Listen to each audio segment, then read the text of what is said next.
Bienvenue sur American Vie. American Vie, c'est mon histoire, celle d'un Français qui est allé vivre au bout du monde dans la magnifique région du Pacifique Nord-Ouest pour construire avec ma femme une maison en conteneur maritime.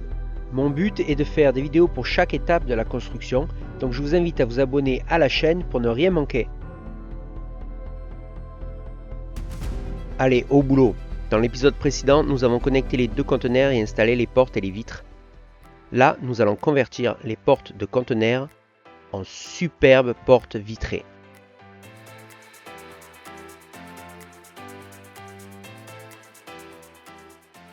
Dans la phase de design, nous avons vu plusieurs projets de conversion de portes de conteneurs en portes vitrées, toutes avec différentes variations. Certaines ont gardé le système de fermeture, d'autres ont des petits panneaux vitrés, d'autres plus grands, etc. Nous avons décidé d'utiliser les plus grands panneaux vitrés possibles. Comme disent les Américains, go big or go home. Nous les avons designés pour qu'elles puissent s'ouvrir et fermer de l'intérieur, ainsi que de les verrouiller de l'intérieur. Ce qui est en opposition par rapport au système d'origine où le conteneur peut uniquement être verrouillé de l'extérieur.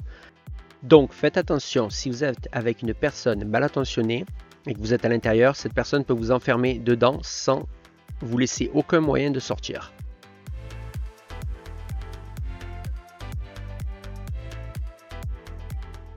Nous avons choisi un système de verrou en acier inoxydable que nous installons de l'intérieur.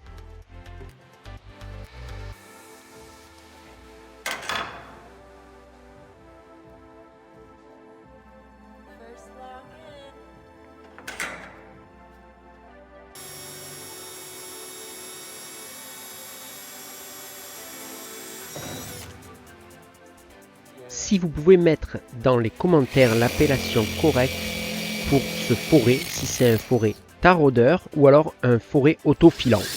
Merci.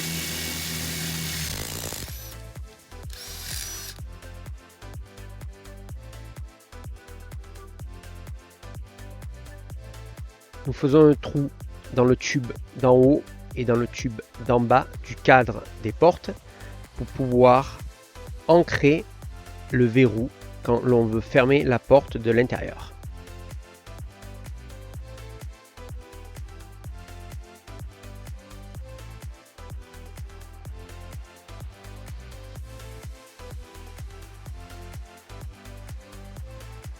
Un système plutôt simple et efficace avec un bon ancrage au parterre et au plafond. Allez, on admire ce coucher de soleil à travers la forêt et sur l'océan Pacifique pour la dernière fois avec les portes ouvertes. Car une fois les vitres installées, on pourra le faire directement de l'intérieur.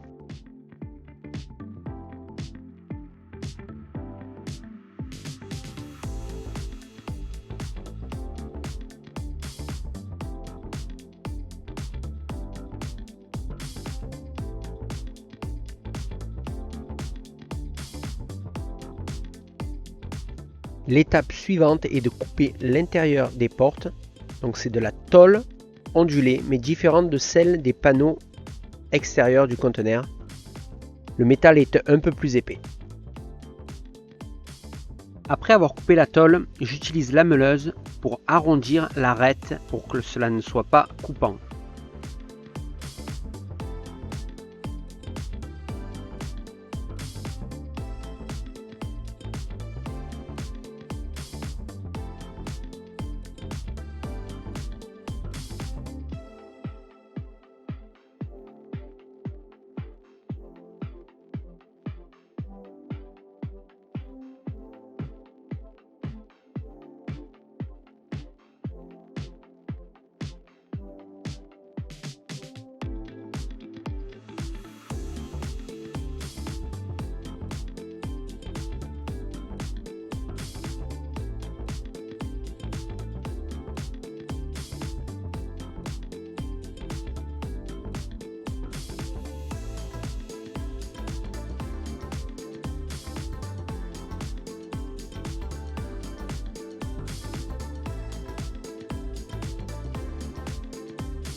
Toutes les coupes sont enfin finies.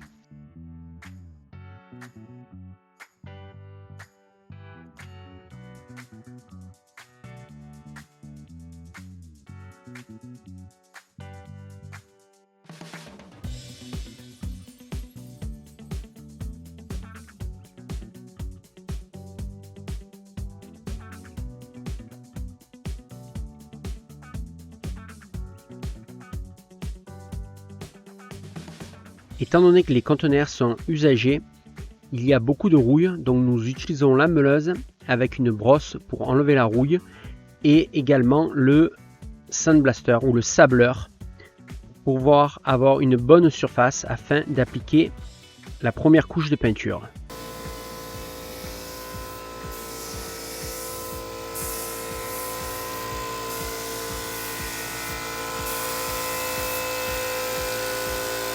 Nous utilisons une peinture à époxy pour la première couche.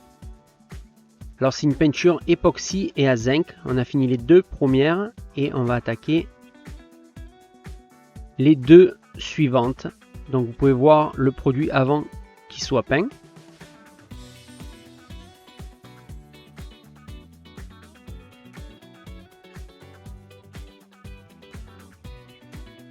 Donc on va encore le poncer pour avoir un meilleur rendu.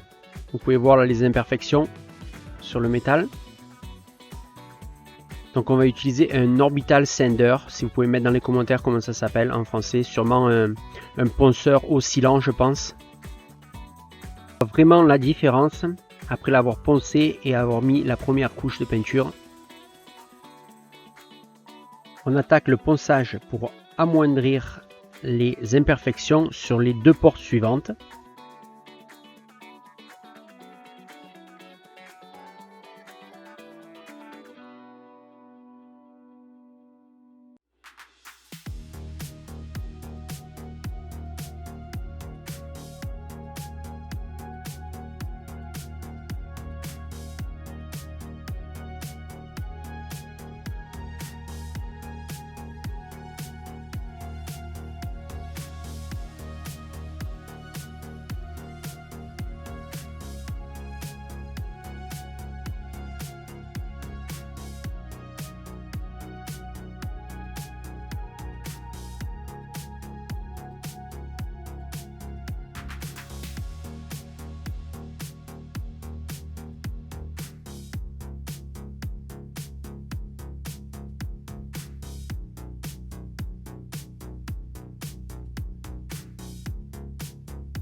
Après avoir poncé, il est vraiment important de lever toutes les poussières pour que la peinture adhère vraiment au métal.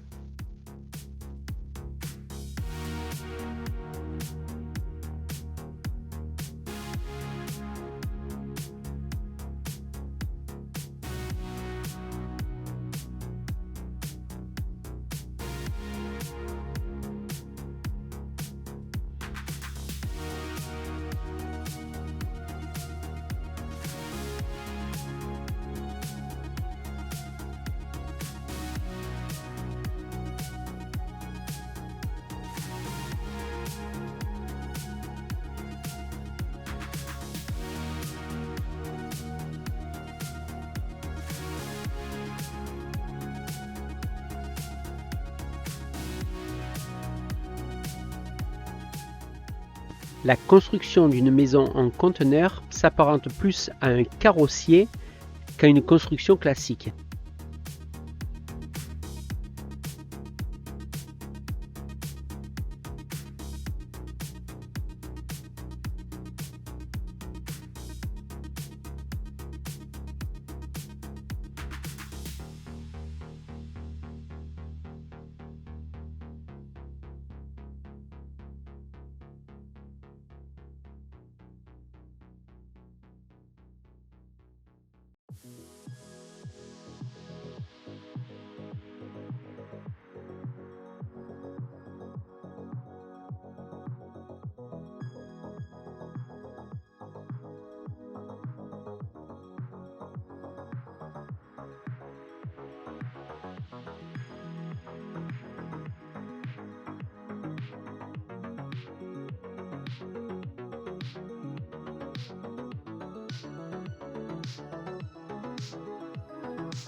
On vient de finir de peindre le primaire et la peinture n'est pas encore sèche.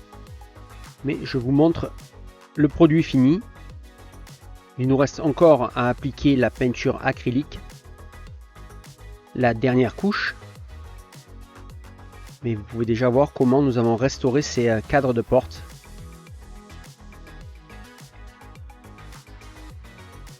J'utilise le pinceau pour aller faire les retouches dans les recoins où je n'ai pas pu l'atteindre avec le pistolet à peinture.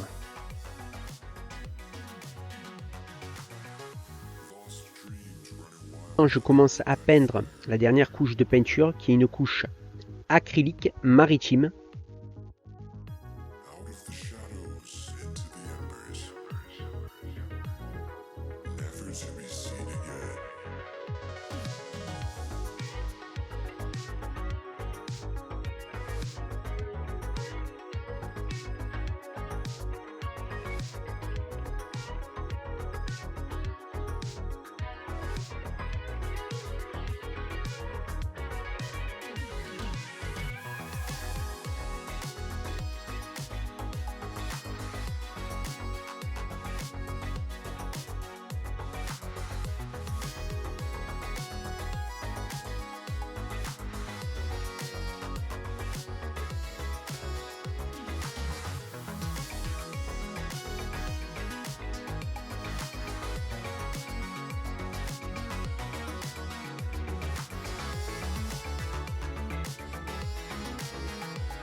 Comme vous pouvez le voir, nous avons laissé un petit espace entre les cadres de porte et les portes pour laisser la brise de l'océan rentrer dans la maison.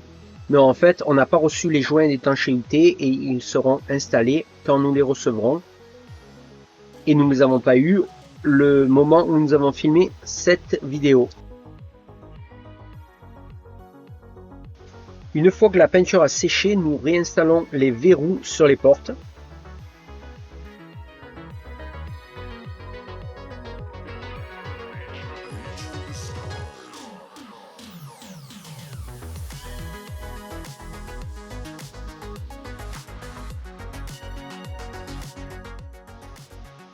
Première étape, pour installer les panneaux vitrés, on installe du scotch double face sur le cadre de la porte.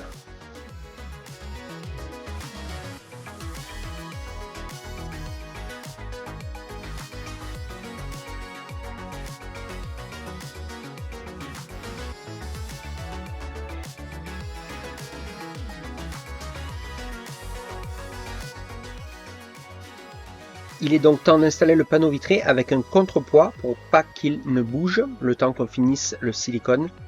Et on répète l'opération pour les autres panneaux.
Alors l'étape sûrement la plus importante pour l'étanchéité, le silicone. En fait, c'est plus un polymère fait pour une application marine et c'est aussi structural, c'est-à-dire que ça va coller le panneau vitré au cadre en fer.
La conversion des portes de conteneurs en portes vitrées était un travail assez dur et laborieux, mais le résultat est incroyable. On a quasiment 5 mètres de portes vitrées.